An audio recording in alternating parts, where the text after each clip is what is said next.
Tout de suite, la revue d'actualité.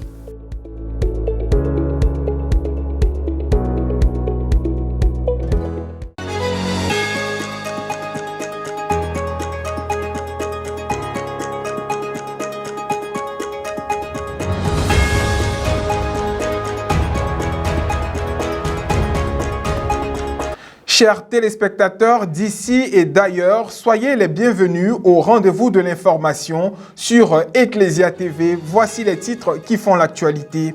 Depuis le 14 mai dernier, s'est ouvert le Cénacle, le temps spirituel qui prépare à la Pentecôte. Nous nous intéresserons dans ce journal sur cette édition qui se tient actuellement au sein de la paroisse cathédrale Saint-Paul du Plateau, afin de mieux comprendre comment le peuple de Dieu vit ce moment de prière. Puis, l'école primaire et préscolaire Saint-Viateur de Boaké a célébré ses 70 ans d'existence le vendredi 15 mai dernier. La cérémonie d'anniversaire a eu lieu sur la quasi-paroisse Saint-Viateur de Boaké en Gatakro, réunissant anciens élèves, enseignants, parents et autorités éducatives autour d'une messe d'action de grâce pour marquer 7 décennies au service de l'éducation dans l'archidiocèse. Pour débuter cette édition, intéressons-nous au Cénacle, ce moment de prière particulièrement prisé par les fidèles catholiques et surtout, comment il est vécu sur la paroisse cathédrale Saint-Paul d'Abidjan-Plateau. Entre origine du terme, sens et programme des rencontres, le père Alexandre Kwasi, curé de la dite paroisse, nous dit tout sur la chambre haute dans un reportage de Serge Lébé, commenté par Maria Bissier. En cette fin du temps pascal, l'Église catholique vit une période particulière de prière, dénommée Cénacle aux chambres hautes. Cette prière est prisée par les fidèles sur les différentes paroisses à l'approche de la commémoration de la descente de l'Esprit Saint. À cet effet, le père Alexandre Kwasi, curé de la cathédrale Saint-Paul du Plateau, présente ce moment de grâce qui est vécu sur sa paroisse. Mais avant, il rappelle l'origine du mot Cénacle. Cénacle vient donc de ce lieu, de cette salle haute qu'on appelle où s'est célébrée la Sainte Seine, d'où le nom de Cénacle aussi. Donc les disciples se sont réunis là, attendant donc la descente de l'Esprit Saint à la Pentecôte. La chambre haute se situe à l'approche de la fête de la Pentecôte. Pourquoi est-elle organisée en cette période et quelle est sa durée? Les disciples, toujours, disons, apeurés, se retrouvent dans cette salle où ils ont pris le dernier repas avec Jésus. Donc, ils se retrouvent là jusqu'à la Pentecôte, jusqu'à la descente de l'Esprit Saint sur chacun d'eux. Donc, ce sont 10 jours donc après l'Ascension. Et c'est en général ce temps-là qu'on donne à la période du Cénacle. De même, il explique ce qui est fait sur la paroisse pour faire vivre ce temps spirituel aux fidèles chrétiens de la paroisse cathédrale Saint-Paul du Plateau. Alors, ces 10 jours de Cénacle sont vécus ici à la paroisse cathédrale cette année, encore une fois, avec nos frères de la communauté Mère du Divin Amour. Nous retrouvons cette communauté tous les soirs pour vivre de 16h à 21h, quelquefois voire 22h, ce temps de prière avec eux pour attendre une nouvelle descente de l'Esprit sur chacun des fidèles ici. Alors on a des enseignements, c'est un temps d'évangélisation, des enseignements, des temps de prière, la messe également, l'adoration aussi. Cette année, le Cénacle connaîtra son apothéose le dimanche 24 mai prochain, jour de la Pentecôte.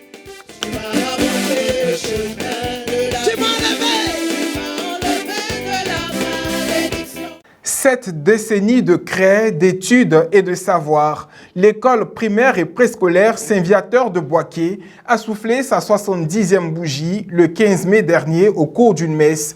C'est sur la quasi-paroisse Saint-Viateur de Boaké-Ngatakro que toute la grande famille viatorienne s'est retrouvée pour rendre grâce et saluer le chemin parcouru depuis 1956 dans une ambiance à la fois solennelle et fraternelle.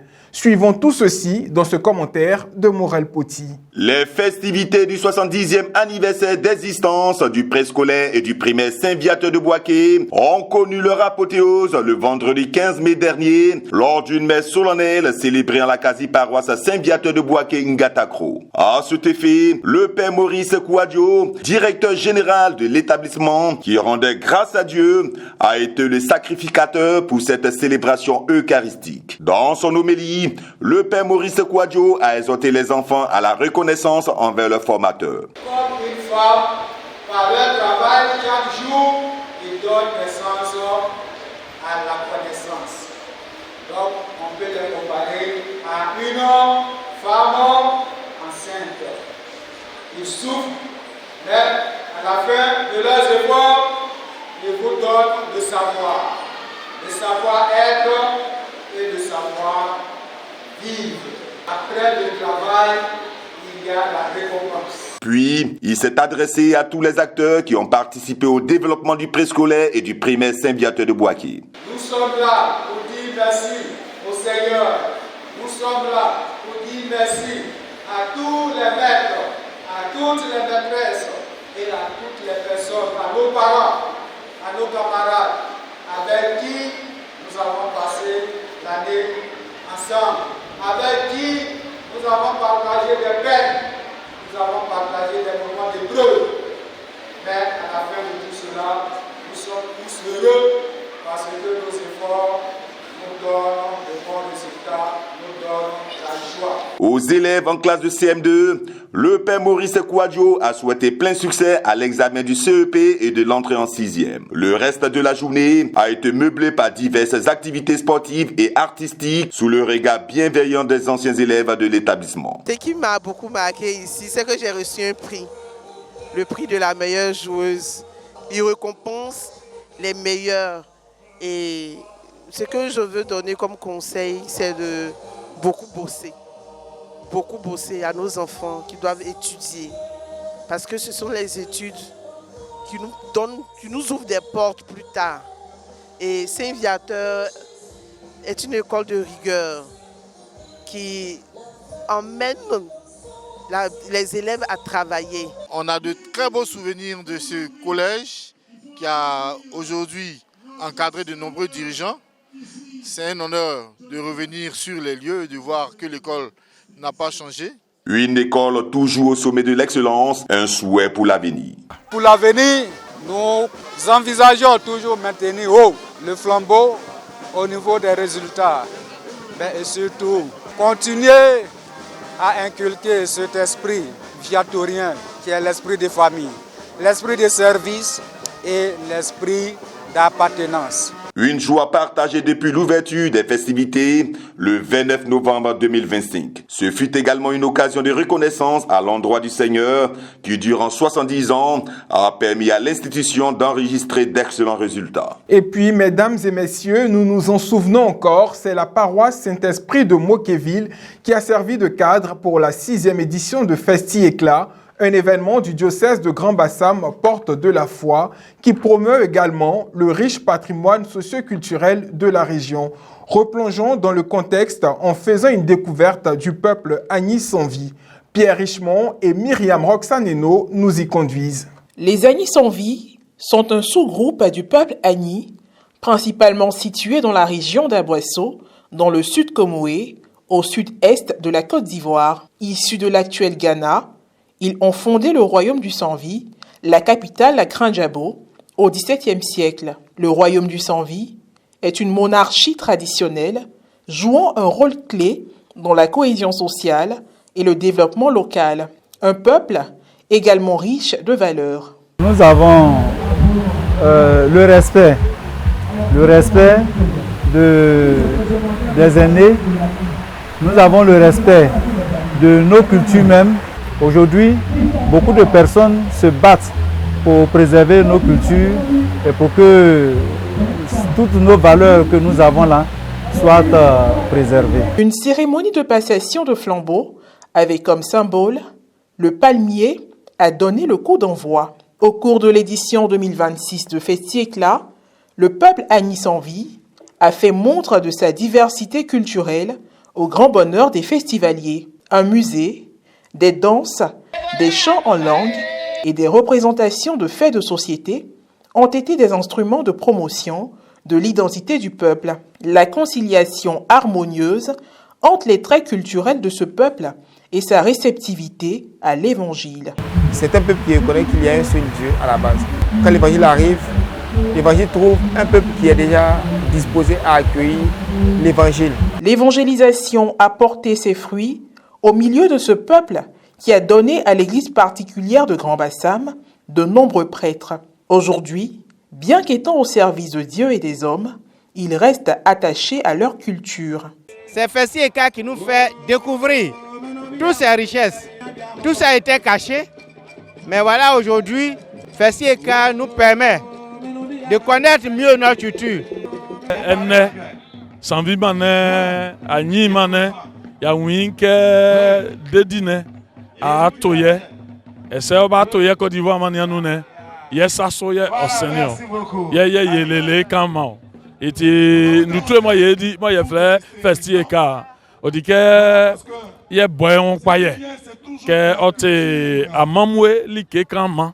L'implication des pères stigmatins et des sœurs des pauvres dans la marche d'évangélisation. Quand les sœurs des pauvres arrivent, elles trouvent un peuple où les dixièmes étaient vus comme des personnes qui pouvaient porter malheur. Qu'est-ce qu'elles font? Elles récupèrent ces dixièmes-là et elles en font des personnes exceptionnelles. Pour dire que tout enfant qui vient est un don de Dieu. Après les SMA qui sont venus comme premiers missionnaires, nous avons eu les stigmatins qui ont poursuivi l'œuvre des SMA et qui ont permis aux sans-vie aujourd'hui d'être une terre fertile en termes de vocation sacerdotale et religieuse et en vocation aussi de laïque. La participation du peuple Agni sans vie à cet événement, à la fois religieux et socio-culturel, fait la fierté de plus d'un. C'est un sentiment de fierté et ça rentre aussi dans le cadre de mes recherches personnelles où je travaille vraiment sur les rapports entre cultures africaines et foi chrétienne. Je crois qu'aujourd'hui, le peuple sur lequel j'ai travaillé hier, aujourd'hui était mis en exergue à travers tout ce qu'on a vu, tout ce par quoi un peuple arrive à s'exprimer et à imprimer aussi son identité dans le monde et dans son rapport aux autres. Voir cela mis comme ça en exergue, c'est un sentiment de fierté. Point final à ce bulletin d'information. Bonne fête de la Pentecôte à tous et à chacun.